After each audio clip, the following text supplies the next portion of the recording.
We got a new interview, and please tell us your name. If you're not comfortable using your real name, you could use an alias. Rachel Gethner. I'm not ashamed of who I am. Okay, great. Some people, they just don't, they're hiding. They don't want to. Got to stand up for equality. Exactly. You got to be yourself. Yep. Oh, and where are you from? We just talked about this. Where are you from and where do you live now? I'm in Maine, where I've always lived. I've lived here all my life. I didn't run. I stayed put. Right.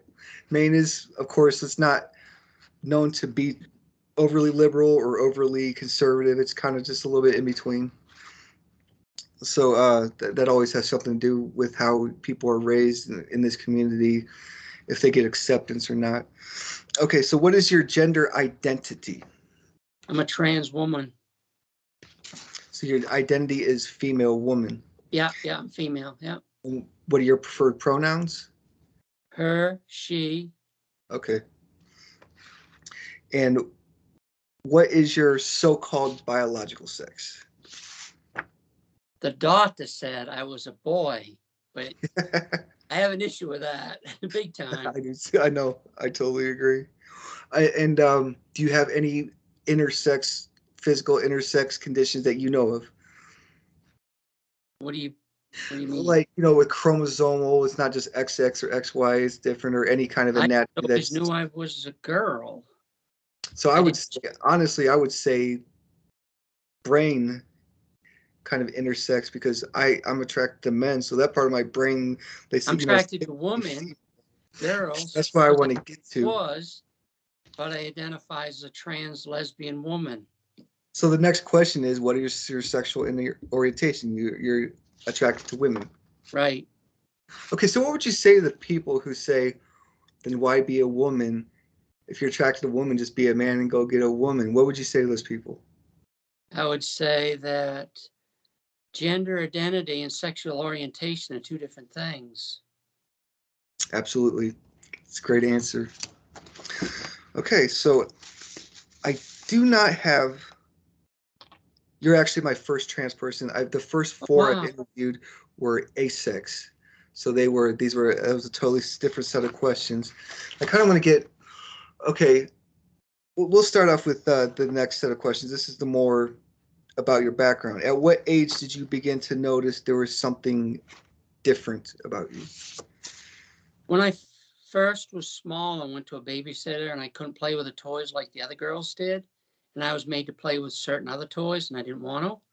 So I hid who I was because I just was so confused on who I was. Okay. I couldn't understand it when I used to see the babysitter, the parents drop girls off and they would be wearing dresses. Why am I in a pair of pants and a shirt? And why you cut my hair off? That really upset me. I couldn't understand why my mom was doing that, but really, what age you were? What, 3, 4, 5? I knew by 5 I was a girl. There was no question. Okay. So I started dressing in secret at age 5 and hiding clothes that my mom would discard because my mom made my clothes because I was so petite and small. I was a very preemie, and she was a nurse for over 30 years. She gave her life nursing. She got killed on the job, and I know that when she discarded the bra, the slip, this girdle thing was funny. It had zippers on the side, zippers on the front. I remember hooking it up, and I wasn't very big when I started sneaking those clothes. And I'd walk 6 miles home from school, junior high, every day because the kids bullied and beat me so bad. It was bad. I didn't show any feminine traits. I showed everything masculine other than that I wasn't a jock. This area focused too much on people oriented with sports. So anybody that was different, I did theater. I'm into music, art, photography, astrophotography. I have a lot of hobbies, trains. I did a lot of different things and still do, but I didn't show the feminine traits. So when I came out, it made it very hard for this area. And being a business owner, the paper did a story on me. I wrote a poem being another individual. And then I interviewed with a reporter right after my surgery. I was in Lower Bucks County Hospital in New Hope, Pennsylvania. Dr. Christine McGinn did my surgery. I was in the hospital for 10 days, recovery the rest of the time. And that was in 2009. It saved my life. I was going to die. And I don't understand how a person, when it comes out of the womb, can designate that's a boy, that's a girl. You can't see the soul. If you can't I see totally the soul, agree. how can you give it a gender? I think if there's even one exception to boy or girl, the whole thing falls apart. Like the intersex, how can you say there's boy and girl if there's intersex people? It's insane to me. And that doesn't even include the brain, which is also a sexual, determines your sexual orientation and your gender identity. People just don't even think, they just look down there, they don't look up here. Well, we can't really look up here because the brain is way, way, way more complicated than anything else that we know Well, of. no, nobody can see the soul. The only one that can see my soul is me and God. Oh, yeah, true. And nobody has the right to tell me I'm a boy or a girl just based on visuality, not reality. The Yeah. reality is in here, it's a girl. Always was. Confused from here down.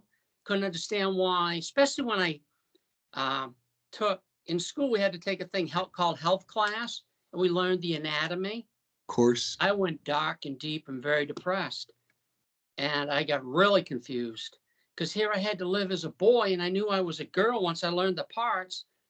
And it devastated me. How could somebody say I was a boy when I wasn't?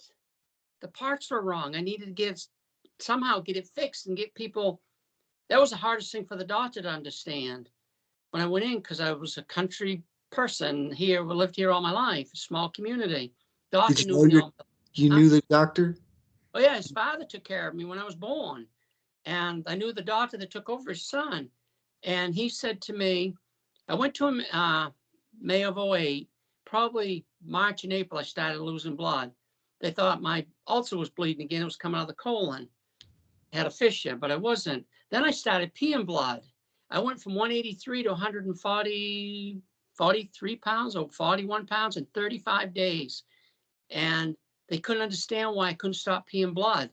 And so they sent me for all these tests. And I said to them, I said, has nothing to do with anything other than I'm a girl. My body's shutting down psychologically, subconsciously. You can't control that. There's no way you can control the subconscious. I don't care what visually you say I am. You are so wrong. What I really am is what's inside my soul. You know what You that can't see that. that reminds me, like when an old couple, when one of them dies, they say sometimes just the other one shuts down because they can't live without their soulmate. It's kind of like that. That's The what was happening. My body had enough stress. I got into drugs and alcohol in college. I was a campus DJ, and I've done DJ work over the years, volunteering. I've done filming in theaters and stuff, all that. But when I did theater, and I also did female impersonations in the beginning, because I came out in 2000, went full time. It took me 3 years to find a therapist. I don't know how many electrolysis I went to in the beginning. They wouldn't treat me. They didn't believe in it. So finally, I found one that worked on me in Waterville for a number of years. I got over 300 hours of electrolysis. This is no makeup, just eyeliner, eyeshadow, and lipstick.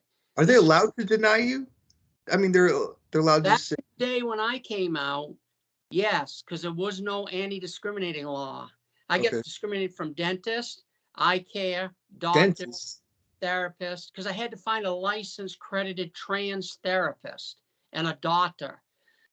Thank God my country doctor stuck by me. He says, Rachel, I'll do anything for you to save your life as long as it's in with the code of ethics of health and safety. So I Okay. kept giving him information. Then I went from that. This was in Just grab my 2000, pencil. I told him. And in 2003, I finally got a therapist. And then somewhere between 3 and 5, I got a psychologist. I had to educate the psychologist. Never worked with a trans person. I've Right. been downloading videos from overseas about talks to do with trans people, because overseas is so far ahead of us than the U.S. Oh yeah, yeah. They're, So yeah.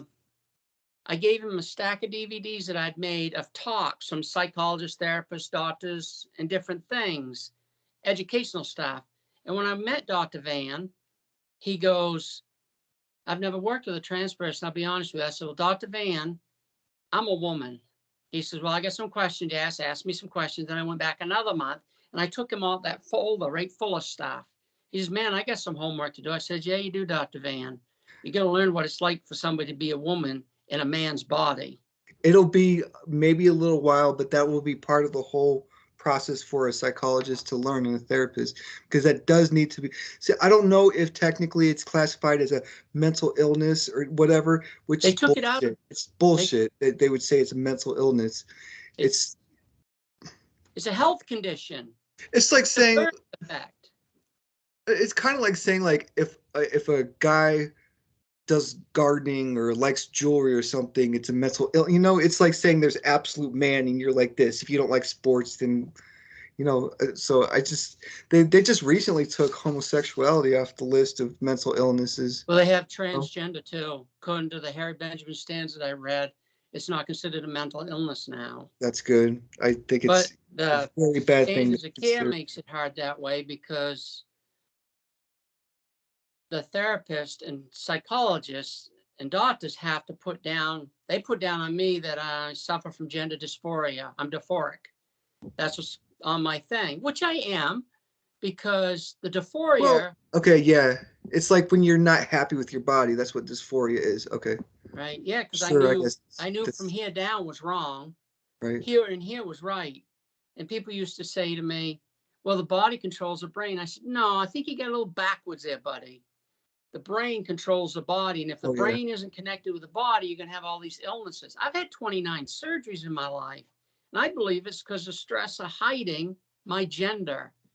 If I could have just lived as 29, if I could have just opened up and been able to dress like a girl, play with the same stuff the girls did, that stress factor would have been gone. That dark demon, that sleeping lion that was my subconscious was clawing at me all the time, banging, banging, banging, like every millisecond of my life from age 5 on. It's like, when can I put the bra, the slip on, the underwear, the dress? Because my mom made all the clothes. And I said, when can I put those on so I can see myself? But then when I learned the difference between boys and girls anatomy, and when girls went through puberty, that sent me over the edge. So then came the drugs and alcohol in the 70s, because I just didn't want to live. I just kept drinking and drinking. And I had a little drinking problem myself. I won't get into it. But I went sober in 80 and accepted and just buried myself in work from 80 to 2000. 96, I was paralyzed. 93, I was paralyzed. I had to learn to walk again. And really? I've had major health issues. I know it's the stress subconsciously hiding my truth. Oh, yeah. Yeah, it's that kind of stress can just make your body go berserk. It really can. Yeah. I've you don't realize that this is like panic attacks so many times that we're like, I can't even I have epilepsy. It triggered seizures. Oh, man. That's how bad it was. And it's like, I didn't want to tell my mom and dad, because his brothers had girls and his sister had boys, and my parents were the only ones that had supposedly, visually, a male, a boy. Okay. And it's funny, when Dad went and borrowed the money, because we don't have much money. We're poor. We are anyway. He's deceased now. He's been gone 12 years. And he said, what can I do to save your life? And I said, Dad, I've tried to go to the bank, borrow $18,000. He says, for what? And I said, to save my life, I need a surgery.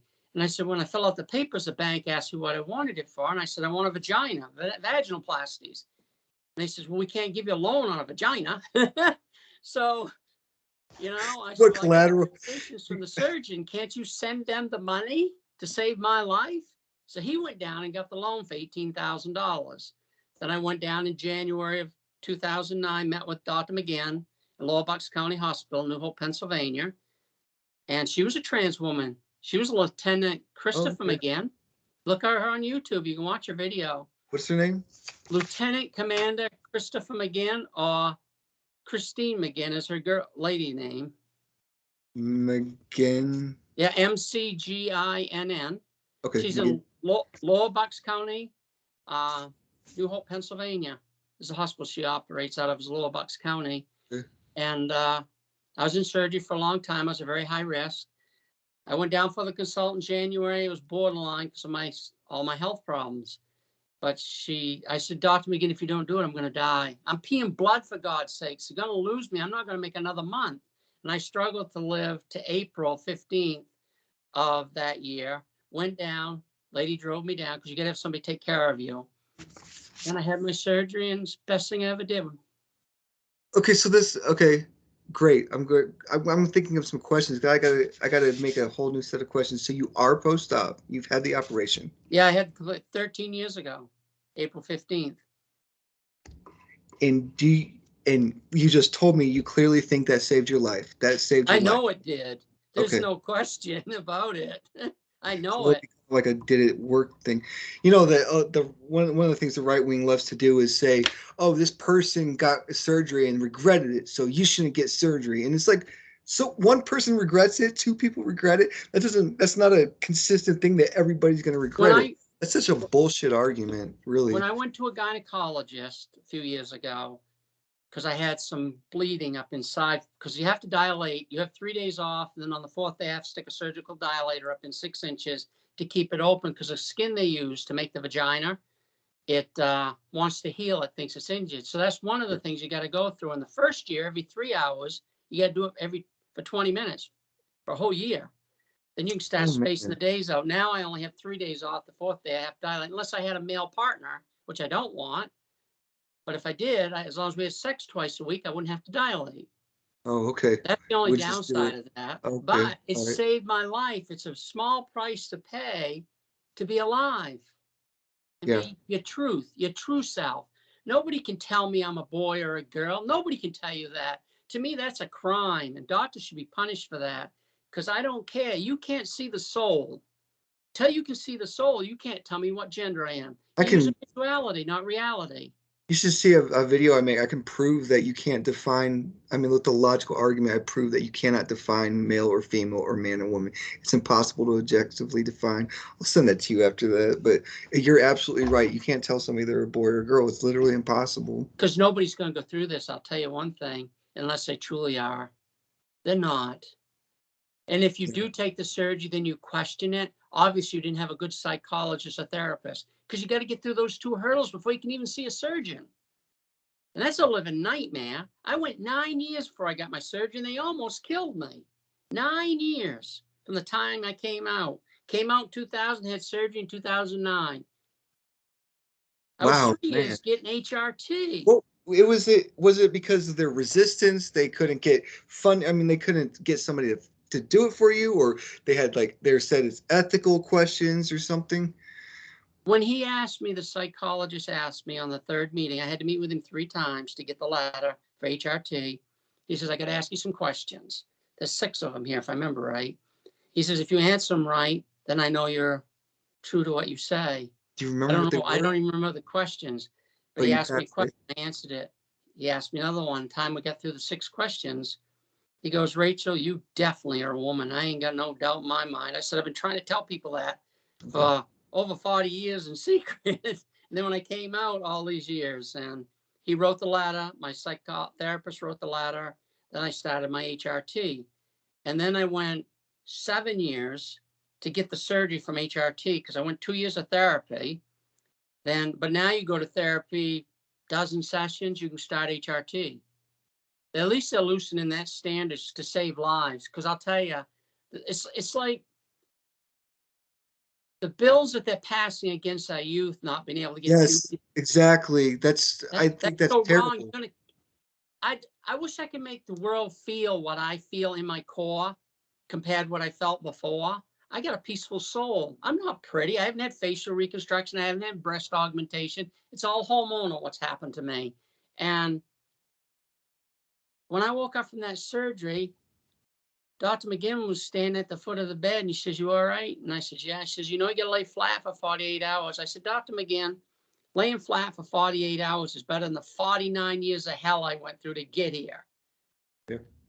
And then I just started living full time and function just like any other woman. And, you know, the only bad thing is the dilating that you have to do 3 days off.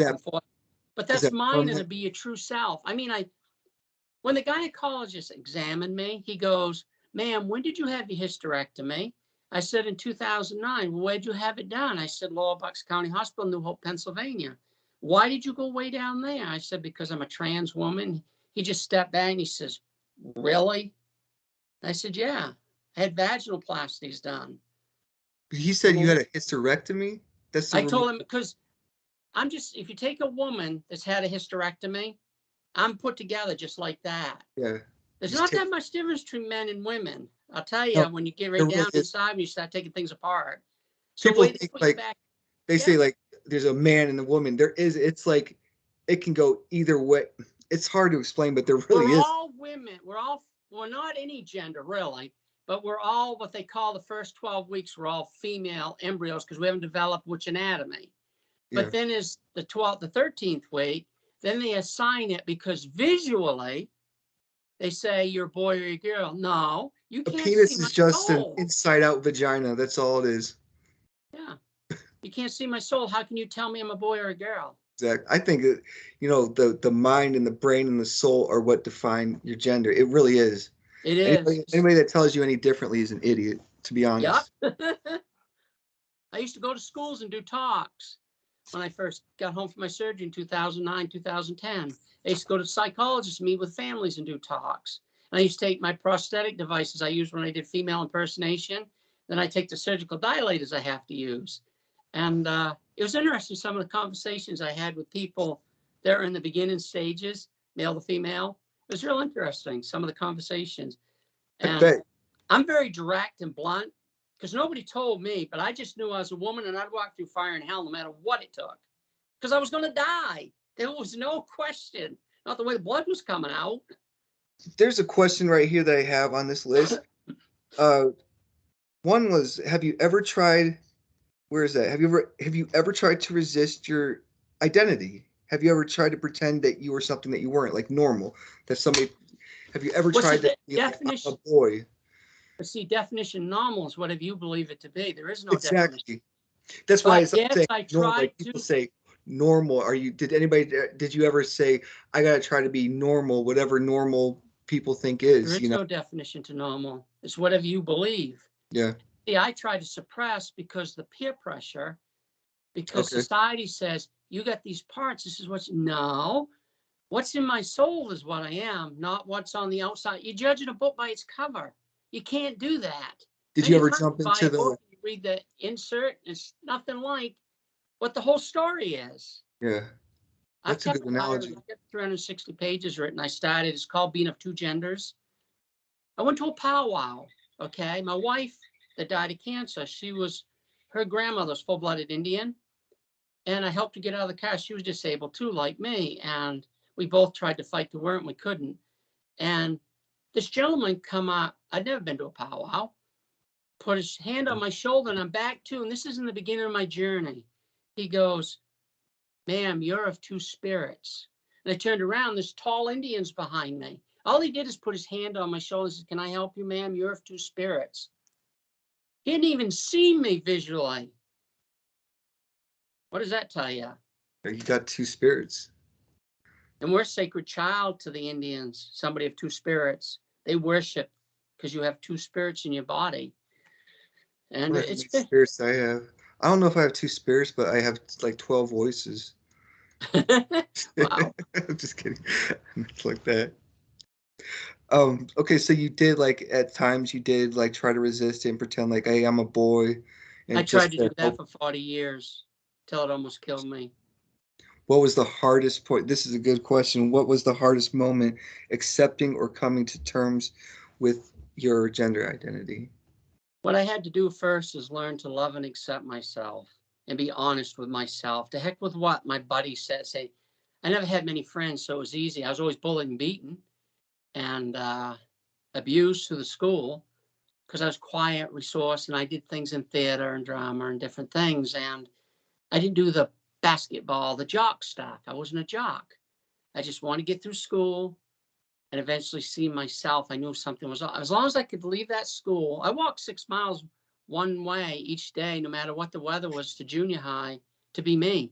I think that's the most horrible thing I've heard so far. 6 miles? One way, yeah. To the junior high from where I lived. I'd walk through the woods down the railroad tracks. Because the kids would pick on you. The kids wouldn't bully and beat me. I carried a gun and switchblade all the way through junior high and high school. If I didn't have those in my dingo boots, I wouldn't have gone to school. I still got a gun cap my gun. You have to fling it out and show, hey, don't mess with No, I me. never had to pull that. I don't know what I would have done if I had to, but he gave me security. Because as soon as I got home, walking home, my parents weren't going to get home until 5. And I got out of school at 3, half hour to get home. I could go in my mother's closet, get the dress, the slip, the bra, and put that on. And I could sit and watch Dark Shadows from 4 to 4:30 and be myself. And I'd watch the clock because by 5, Mom would be home. Off would go the clothes. And when she started discarding them, I hit them. Did she ever catch you? No, but Dad told me just before he died, after I became his daughter, you should have heard the stuff he told me about my mom and him, their childhood, that when I was his son, supposedly, it was all business. It was nothing personal. He told me about the Army, his childhood, and told me about my mom's childhood and things, because my mom got killed in 93, March 1st, 93. And he started talking to me like a person. And when I walked in the living room, sat in the chair, my mom's chair, he goes, I'm sorry I wasn't there for you. I said, Dad, you're in here. You and Mom are in here regardless whether you're here or not. You're in here.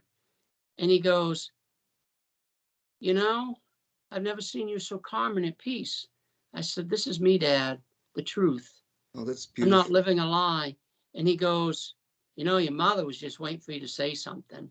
So she probably Oh, saw me in the nightgown when I was sleeping at night in the other bedroom, because she discarded this silk nightgown. She was only 5'2", so it was short. I was 5'8", and I grew fast, tall, and because I put the bra on, put the nightgown in, go to bed, and when I had to get up to go to the bathroom, I'd have to take the nightgown, the bra off, put my pajamas on, walk through the house by them, go to the bathroom, walk back through, put it back on again.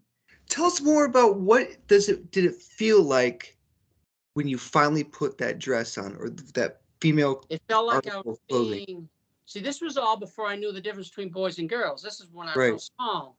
And I just knew that when I started seeing girls develop, how come I wasn't? And it really bugged me why my mom kept cutting my hair off.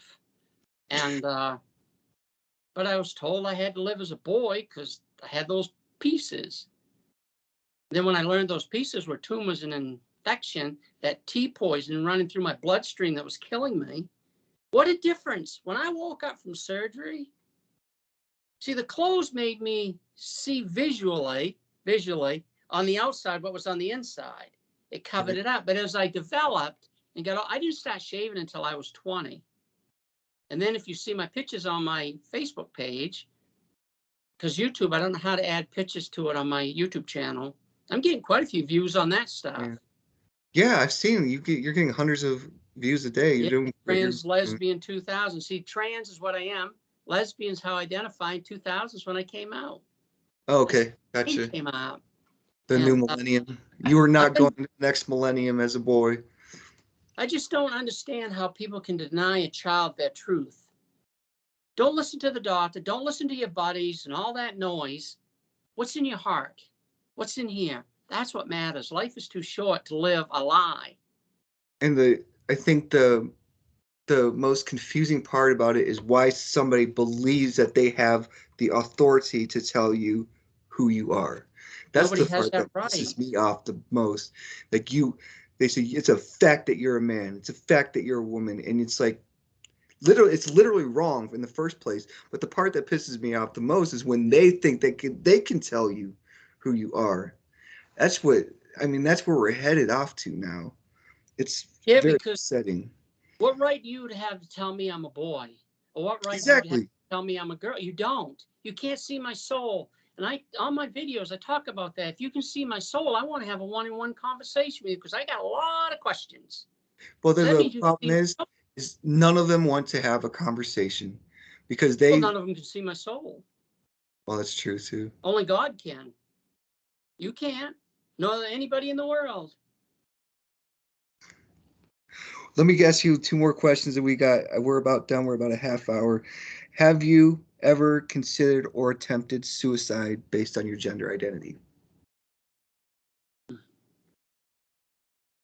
I think the drinking and drugs, not wanting to live, is a form of. They found me and put me in the hospital twice, 2 years in a row in college, because I couldn't sort myself out. What it was, I couldn't have access to the clothes when I was in college to see myself. If I didn't see myself within that 24-hour period, Yeah, I probably would have died. So I drank. I come from a teetotaler family. Didn't smoke, didn't drink. I had a beautiful Christian home, clean. And when after I had my surgery, I said, Dad, can we sit down and have a talk? And he said, sure. I said, Dad, I'm going to tell you, I'm an alcoholic and drug user. I was in the 70s. And they found me twice. Somebody did. And I was treated for alcohol poisoning, I guess. I don't know. I Twice. don't remember much. And it was Well, because of my gender.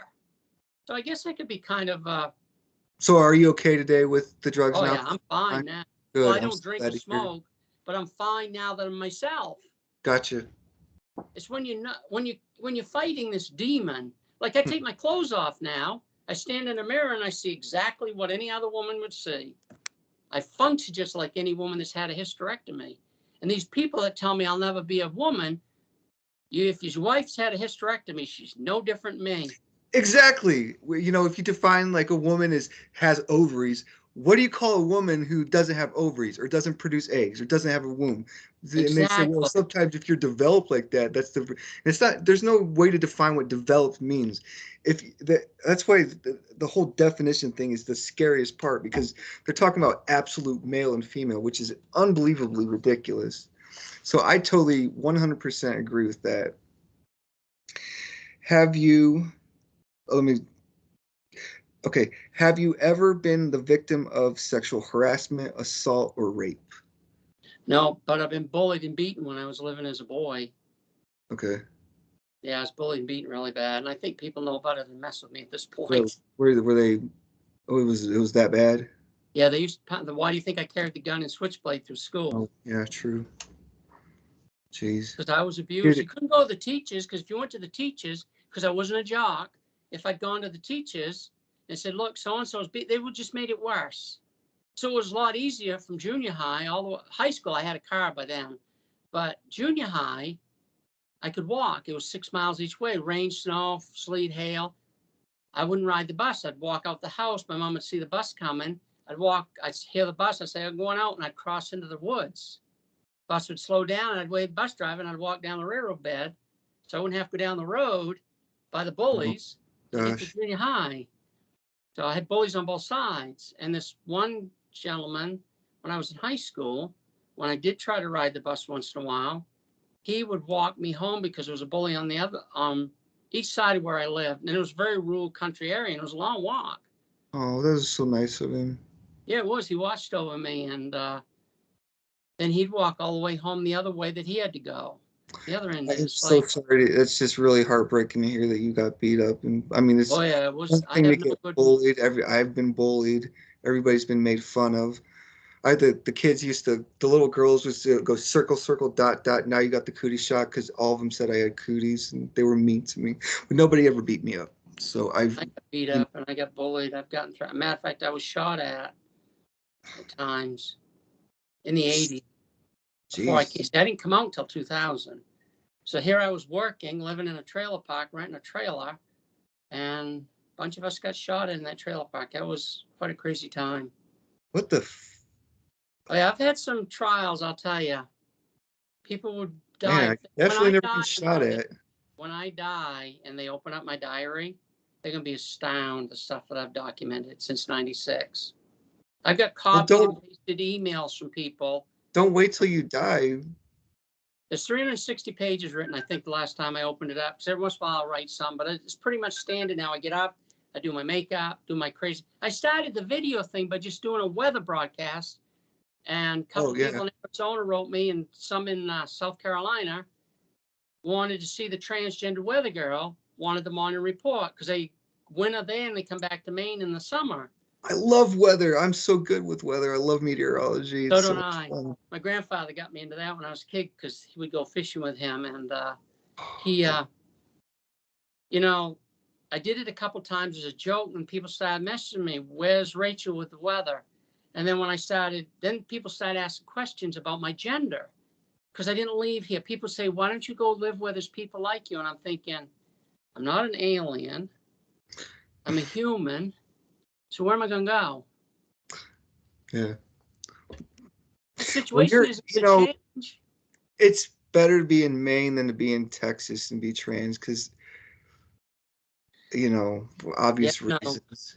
I've read the dockets and things and done stories on my channel, and I get pretty hot and heavy on my channel. I just opened it up, like I just saw, I don't know how I saw it, came across it, but I saw a video of you and I started watching. It was interesting. I'm loving this chat, by the way. This is like, I'm getting Thank so you. much Thank you. stuff that I didn't know. I think the one of the most interesting things is that when people think, oh, she's a trans woman, but she's a lesbian, and they cannot divide between gender identity and sexual orientation. Yeah, you get that They right. They think can't you're get that. doing that because you want to be a woman and be with a man, but that's not true. I've actually heard of several transgender lesbians. Um, I It, guess wouldn't Caitlyn Jenner, wouldn't she be one? I Or don't does know, 'cause she like boys now? I I don't don't follow follow her. part of She's her. nuts. She's out of her mind, but not because of the gender thing, just because she's an idiot Well, the thing sometimes. is people that have what I hate. Nobody does a story on people like me in poverty. I get 11, 12,000 years Social Security, Oh yeah, and you don't. Nobody does it. So every time you see, like, I sent tapes to Oprah, I sent things to Ellen DeGeneres, I sent some to that black lady that's on TV, has a talk show, because I don't watch much TV because I don't even have cable, and I used to send them snippet videos.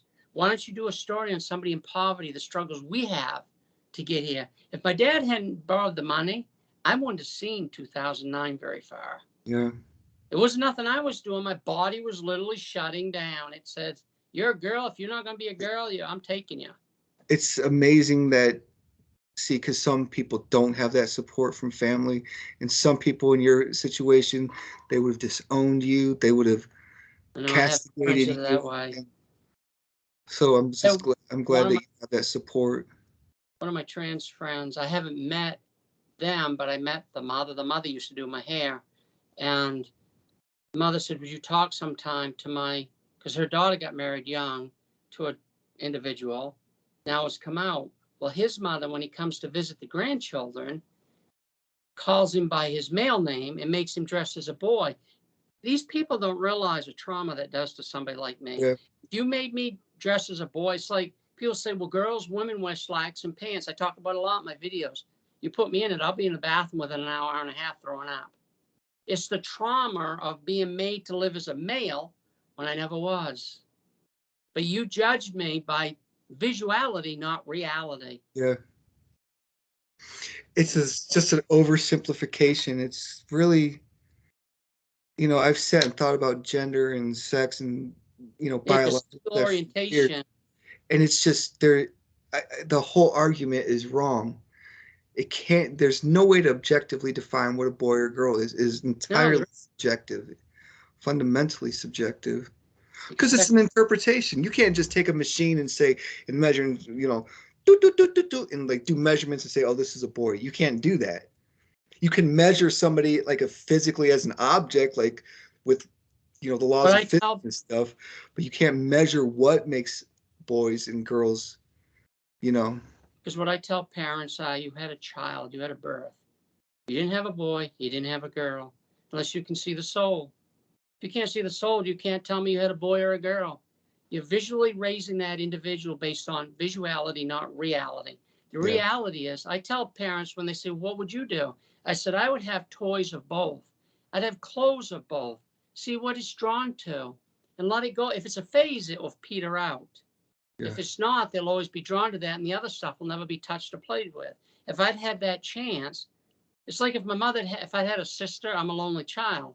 If my parents, because I only weighed 3 pounds 6 ounces when I was born, it was very preemie, 6 months 8 days of my mom's term, and they did emergency surgery to save me and my mother. And the thing is, people say, well, that's why you're the way I am. No, the way I am is I was always female in here, and you can't change that. I was born with a birth defect by the grace of God and my loving dad. He got the loan, saved my life, and then I just started living. Well, I've been living full time since 2000, but 2009. It's so cool because clothes fit right, things look right, you function right, what you always imagined, and you're so calm. so peaceful in here. Yeah. That's God-given. I've never had such internal peace. That's so I'm great to hear that. I don't like to hear when people are still struggling with it. Best feeling in the world is being true to yourself. What analogy would I give it? I don't know. Like analogy of like something that is not yourself. It's when you have to live as a boy and you're a girl inside. That's wrong. I never even, I guess I identify as a boy, but see, most cisgendered people, they get up and they put their clothes on, go to work. They think nothing of it. yeah. Just like today's video I talked about. How would you like to wake up tomorrow morning and you're male and you have a vagina? Oh God, if I woke up with a vagina, I'd be like, what the hell? Right. I don't know. But that's how I felt for 40 I'm not years. trans. I have thought about like what it would be like to be a woman. I really have. I mean, I got down on my knees one night because I was so discouraged with a therapist and a psychologist because nobody was listening. Can you imagine going 9 years after opening up from 2000, 2009 and nobody's hearing what you're saying? yeah. I get down on the floor one day, grabbed a knife, and I was going to drive it between my legs and say, damn it, now you're going to do my surgery. Good thing I didn't. I got on my knees, put my hands up and said, God, please forgive me for what I'm about to do. And I passed out. And I woke up, the knife was on the floor. And then years later, I discovered this movie called I Want What I Want. Anne Haywood plays in it. She plays as a boy, but she's a trans woman, and her father's very military strong. And the mother died of cancer, and she has a sister. And she goes through the process of transitioning. It was done in 1972. It's on YouTube. I bought the movie. I finally found it years ago and bought it. It's I Want What I Want. It's set in the 60s, early 70s. It's a British movie, done very good. And it's very, if anybody's getting heart, they'll see how hard this is to try to put a persona on because you told you this. I couldn't imagine, my dad was military, but I couldn't imagine him having that military strictness and telling me, no, you're a boy. Yeah. No, you're going to kill me. I'm a Did girl. but they never did that when you were a kid? No, because I had such loving parents, Christian parents. And I mean.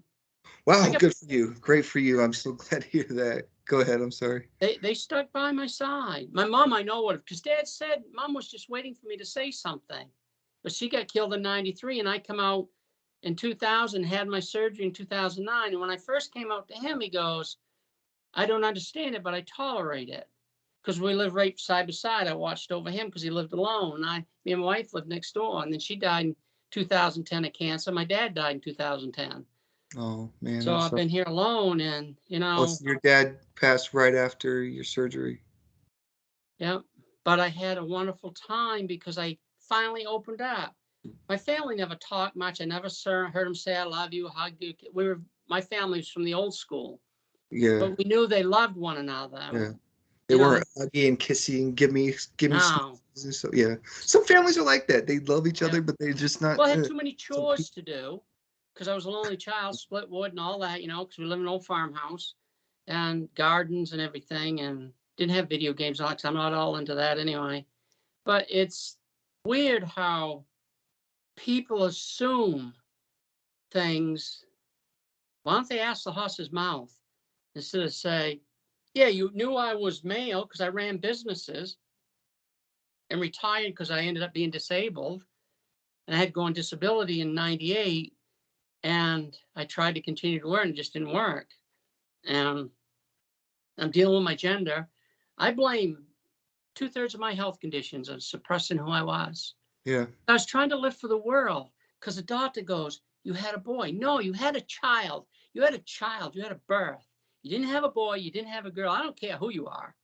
I'll argue tooth and nail over that. Yeah, me too. Because unless you can see the soul, what's in here and in here, you have no right assigning that gender. Absolutely 100% agree. I think when, it's just a general, everybody understands we got boy and girl, right? Those are just the generalizations, but people don't understand it's not an absolute. If you have 3 billion boys or 3 billion men and no two are exactly like, how exactly do you get a universal definition of what a man is? It's impossible. It's not possible. it's logically an impossibility. I just So can't believe. I agree with you on that. I think It's like I taking guess it can be used for like practical reasons, like maybe restrooms or something, which I think all restrooms should just be one individual. At this point, it should just be like that. I mean, I you don't in know. there to go to the bathroom. It's like somebody tries to put you in care. Well, you're a predator. You're Have you ever had somebody like you try to use the women's room, like your bathroom, and somebody stop you and harass you or any? Have you ever had that? Okay, good. because I went from 2000 to 2009 living as a woman. I think it was 2003, 4, or 5. I must have finally got electrolysis because there's no makeup here. Yeah, it's very smooth. Yeah, I Yeah, mean it's just as I'm getting a and little. I just started going back to electrolysis, clean up the few white hairs, and the lady says it's menopause hairs. I'm going through menopause, and that's Oh, why people come in there. But this hasn't been touched in over 12 years. before the surgery, you were on HRT, right? I was on HRT from 2003 to 2009. Then you had to go off it for a year to have your surgery. Why do you have to So go off yeah, for a year? because it causes I lobbied against Maine to put soon as a person takes a hormone, the driver's license should have that gender on Yeah, it. I Because agree in with Maine, that. whatever you're born is stuck on until you have surgery. Thing is, if I'd gotten an accident in those 9 years, because it had M on it, even though I got my name legally changed in 05, if it had an M and you went rushed to the hospital and they saw that, because it'd be on your medical records, and they treated you for clotting, bleeding, hemorrhaging with the wrong things, I would have died. Oh, Because geez. nobody would have known I was on estrogen. Oh, yeah. You know how emergency rooms are? They take your wallet, look, oh, that's a male, not a woman. So they would have treated me medically as a male and they would have killed me. So I lobbied in Augusta, got a representative here to try to get a bill submitted that if you take an HRT and that's how you live, that gender marker needs to be put on there. Not after you have GRS, you need it beforehand.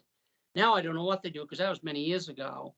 And because after I had my surgery, I took my letter, went to Vital Records in Philadelphia. They destroyed all my male records. Everything's female. And I went to Vital Records here in Maine. They changed everything. I had the biggest, hardest time at the town office here, fixing my birth certificate. What a nightmare. See, I totally understand what you're saying, like designating you as female on your driver's license, because I do get when conservatives say I don't want men dressing up and going to the women's room at women's bathroom, and I get that. I understand why they're afraid of that, but I think as soon as you make that choice, well, it's not even a choice. It's the way you. It's who you are. As soon as you accept who you are and start taking Right. HRT, whatever, you should be legally defined as what your gender is, what you say your gender is. I get But that here because in Maine, you got to have the letter before you can get that gender marker. So I lived those 9 years hoping to pray I wouldn't get in an accident or get hurt and get rushed to the hospital unconscious. okay, And they yeah. treat me as a male, not knowing I'm on HRT. They would have killed me. Oh, HRT is nothing to play with. My blood gets checked twice a year for the last, well, since 2003. Even before my surgery, they checked it twice. Hormones are deadly. I did take you? a Oh, shot every yeah. Friday in my thigh to keep me alive. When you're like when your thyroid goes crazy, you can Yeah, die. I got bad thyroid. I'm on thyroid medicine now. Okay. And because I've had cancer to deal with. And If you had, oh, you've had cancer too. Oh my gosh. yeah, they've removed it. I haven't had to have chemo radiation yet, but they removed it a couple times. So I told Oh, them I wouldn't go through treatment. I'm done. I got no family. I took care of 2 cancer patients. And you need 2 other people. Me and my wife struggled as bad as we were. We made sure they got back and forth to treatments. And we've always given. my cousin, my second cousin, my mom's cousin. She said she went through chemotherapy. She said it was the worst experience she ever had. I won't She do will it. not do it again. Because a surgeon, when they went in to remove the cancer a few years ago, I guess it was 2018 or 19, I had 4 surgeries because they want to make sure the cancer, that's why my voice is funky. They want to make sure the cancer wasn't on this end, and they've been up through twice. The cancer spread twice as far, and they removed it. And they said, well, if it's there the third time, we'll have to talk about chemo and radiation. And I told the surgeon, I said, no, there's no more talking. He said, well, I'll see you in a couple, 3 years. We'll go in and see if it's spread again. Because in 5 years' time gap, it doubled. Why every 3 years? Shouldn't you get it Because they're checked? more free. in 5 years from when they did the first one and found cancer, nobody told me. Then I went and had a new doctor. My doctor had retired. And then when they went in, they had five more tumors they had to remove. And he said, okay, you had 7 tumors in 5 years. Jeez. So they removed them. And they said, we'll give you 2 or 3 years and we'll go in. And then if it's there again, we'll talk about chemo and radiation. I said, no, we're done. Don't even go there with me on that ordeal. I'd rather live a short quality of life than live through hell. I took care of cancer patients. Yeah. And I still get abused by some hospitals are so homophobic. That isn't funny. It's like Miles Hospital in Damariscotta. I got treated so last time when I went, but I don't know what it is. As soon as they see on your medical chart that you're trans or gender dysphoric or whatever the diagnosis they have on there, you get treated they thought I had a stroke a few months ago. Sent me to the emergency room. I sat there 5 hours and 45 minutes before I saw a doctor. I went in and I told the lady, I said, the doctor sent me, they were going to call the ambulance. They told me to get my ass over. They're going to send the ambulance. They thought I had a stroke. She says, okay, I'll get the doctor. 5 hours and 45 minutes later, the doctor comes, takes me into this little closet, sits there and looks in my eyes with a blue light and says, you can go home. Oh my God. Yeah, they thought I've already had 3 heart attacks. And they thought I had a stroke. Wouldn't the stroke victim, wouldn't it be that the first person you would see is the stroke victim? No, people would come in and go out and that's the thing this is what people don't gather. Once you open up who you are, this is a constant battle of fighting for existence, your life, because nobody believes you.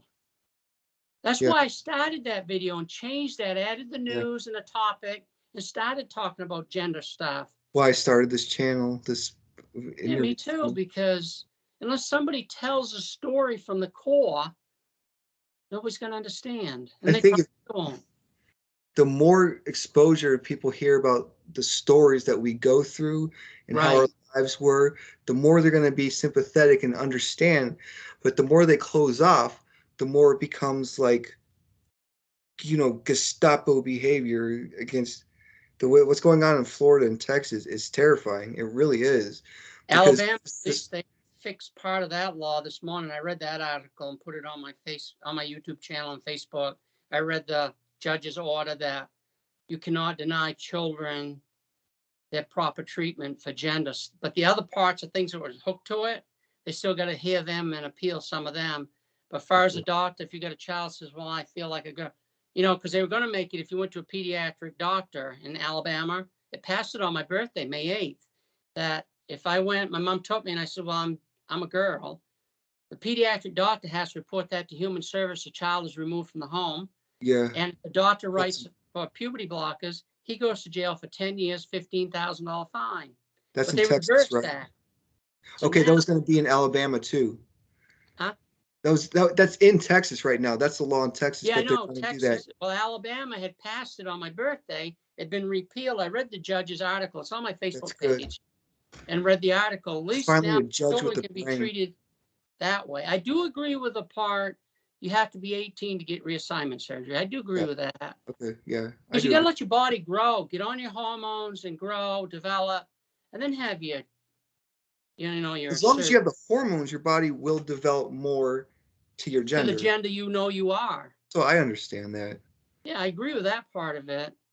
But denying a child their puberty blockers? Yeah, no, that's wrong. That's cruel. Let the child sort themselves out. I think the worst part is that the right wing, I'm not trying to be hateful to all conservatives, but the general right wing is saying, they're saying, don't tell my kids what to do. They passed laws in Florida saying, you can't teach kids about sexual orientation or whatever this. So they don't want you telling your kids about being gay or trans or anything, but they have no problem telling parents that they can't give their kids the treatment that they need. That's the part that really pisses me off. Well, you know what really upsets me? Is a school will fly American flag, but won't fly a pride flag. One nation under God for all, isn't it? Isn't that what the Constitution says? One nation under God for all? I think some do, though. Hopefully in California they do. I fly a pride flag out here, rainbow flag under my American flag, and down by the road I fly a trans flag. What is the trans flag? It's Is it pink, the white, and blue. symbol? It's blue, pink, white, pink, blue. It's stripes. Okay. I don't have No, my thing here. I My think it's ring. right behind you. Blue, pink, Yeah, white, blue. You got a that couple. one over there is. And Okay. this one here is my lesbian flag.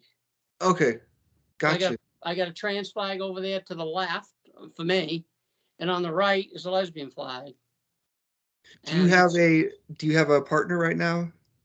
I haven't been with anybody since my wife died in 2010. So I Okay. see, that's the thing. I really don't. I don't know. I don't know if I'm Just don't. really. I'm My comfortable in my best own skin now. It's a I'm lot of work. nice. It's a lot of work to try to find an interest and a Well, the partner. thing is, when you're different, I read a thing that I shared on my Facebook page, a poster, and a lady holds up a thing that says, "Don't kill us," or "Don't kill me," / and wrote us. And she's trans. It's transgender awareness. You can find it on my Facebook page under the photographs. And I read the different things, statistics. I don't know how many years ago I pulled that up. And every once in a while I'll read it and put it in my videos, telling about like rape, denied jobs, all these different things. There's 2 columns. There's a few things, and not that much in that thing. Our biggest threat is anybody with authority. You got to read Yeah, that little poster thing that's on my yeah, page. sure. It's very interesting, and there's a lot of truth into that. Whoever wrote it, I don't know how many years ago I downloaded it. Every once in a while I'll share it on my page, and I'll read the things once in a while when I'm doing a talk. And It wasn't too long ago that gay men couldn't adopt a baby. You know, I don't know if that's the federal law now that that's been passed for discrimination. I don't know if some states still have that law. I Do don't you have? know. I have to See, look that up, but you're right. The authorities, you know who's always been there for me when I first came out? Because I used to female impersonation perform. I gave that up once I started transitioning, and because I had to, because I was going to become a woman. And I had started HRT and electrolysis and all that. And it was the gay men that were always there for me when I needed help. we It we wasn't love the you. lesbians. It wasn't the heterosexual, cisgendered people. It was the gay men that were there for me. Some of my best friends I ever had in my life were female impersonators, and a couple actual transgender women were my. They were just. I love them. I love drag shows. They're my favorite I shows used to to go film them. I to. did it in Hollowell Theater for years I would filming. love to. I'd love to have seen that. I What's never had. I never had the guts to go do that. I I don't know perform. if it's. I don't think it's more about how I would dress. It's more about would I put on a good show. So I never tried it. Yeah, I used to lip sync to the music and come out and perform for charities. And then I said, I got to live my true self. This isn't enough venting. Because once you're off stage, you got to live as a male. There comes a depression and everything else. You go right dark. Wonder if you're going to make it to the next day. Because I gave up alcohol and drugs in the 80s, when I came home. And it's like, if I'm going to have anything, I got to stop that and just figure out somehow how I'm going to be me. So I got into theater and raised money for charity and decided I got to be me. Enough of this. Okay, we got the last 2 questions I want to ask. These are probably the most important ones. What message would you like to give to the people who say that you chose this lifestyle, who say you're morally wrong, who, if you wanted to, you could change yourself, and that you're mentally ill and you need mental health, not surgery? What would you tell these people? I would say that until you can see my soul, you have no right to judge me. I'm the only one that knows. I fixed a birth defect. If you had a cleft lip, everybody'd pray for you and have you go for surgery, right, to fix a cleft lip. But when you're trans, the only thing is you see on the outside visually an anatomy that I'm not connected with. My soul in here is crying, trying to speak to you the truth.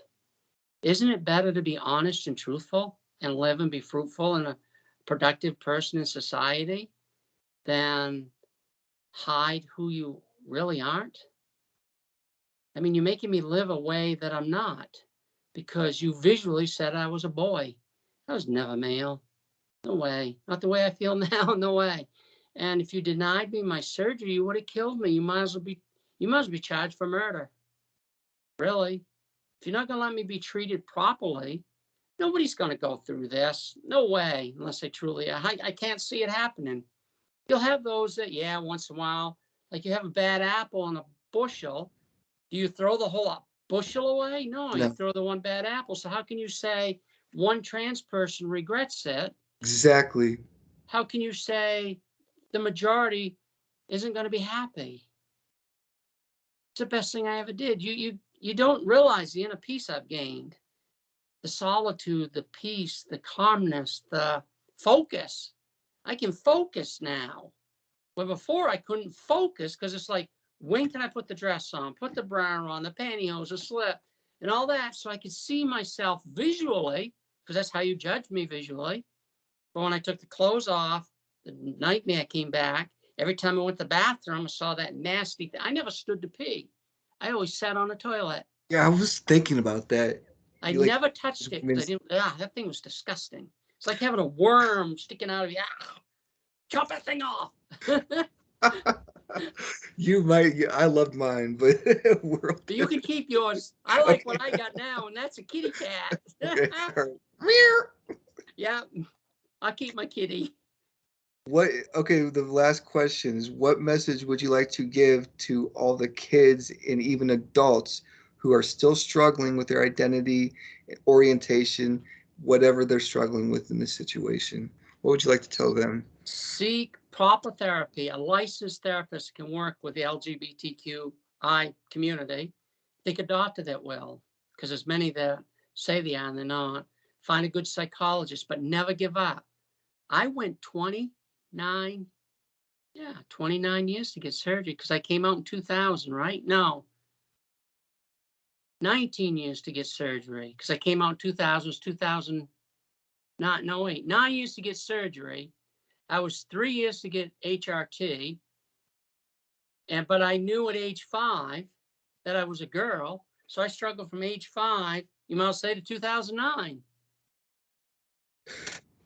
Good question. Just that last one, when I was 5, I knew that I had. You know, something's off. Yes, yes, exactly. I knew, like, because when your kids are smart, when you're at 5, you know it's mommy and daddy. Mommy, you're supposed to like mommies if you're a boy, but me, no, I always like daddies. I know what you mean. And see, I wasn't a mommy's boy. I was always a daddy's because I wanted to, because I was the only supposedly born male. Because visually they said I was a boy. But I'll tell you, when I was too clean and neat. That was one of my mistakes. Because I had to keep my bedroom spotless, so I didn't question. We didn't have much growing up. Every Saturday, I'd have to get down with a brush and scrub my aluminum foil floor, linoleum floor, William, then with yeah. a rag, clean it. I was taught to do my own laundry at age 6 or 8 in an old Ringer washer. I mean, my parents weren't abusive, but they was trying to teach me survival skills. So something happened to them. And they wanted me, even though my mother did laundry, but I always helped her. And she taught me to cook. Dad taught me gardening and chore, things to do. So it's survival skills. But when I look back, you never want to give up on who you are. Don't give in to that demon. Like I almost did between alcohol and drugs. Don't do that route. Oh, Don't. yeah. That's the worst thing you Kids can don't. do is go backwards. Kids do not get into drugs or alcohol to deal with your problems, especially with these kind of problems, because it's not going to fix them. No, it's It's not. It's just just going to going to make it way magnify it. worse. Yes. Get a proper therapist, a doctor, a psychologist. And then when you see a good therapist and then psychologist, they'll give you your letter to an endo to get HRT. There is always light at the end of the tunnel. Look how long I've gone. I mean, I didn't have surgery until I was 49. I fought 2/3 of my life trying to be myself, my truth. But the world said I was something that I wasn't. Nobody can tell you who you are. Nobody can. I agree with You're that. the only one that knows. I can't say you're this when you know who you are. I don't. Just like I've never met you before. Just me and God. That's all who knows who I am. Exactly.